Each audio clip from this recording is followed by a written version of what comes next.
Hi guys, here's a quick review on this TY Classic 1995 Ash's the Dog Plush, or Ash, whatever you call it. Without further ado, let's get into the review. Plastic nose, eyes, that's the bottom.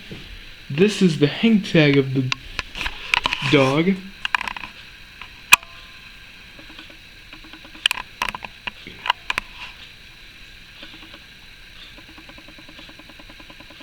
Thai ink, copyright 1995.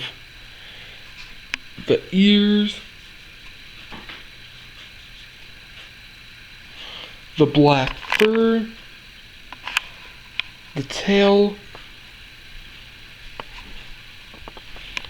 the feet,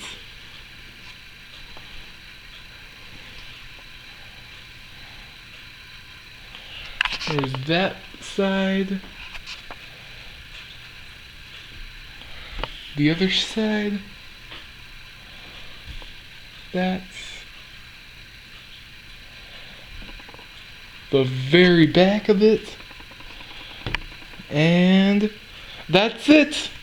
Alright you guys, that's a quick review on this TY Classic 1995 Ash the Dog Plush. Alright you guys, bye.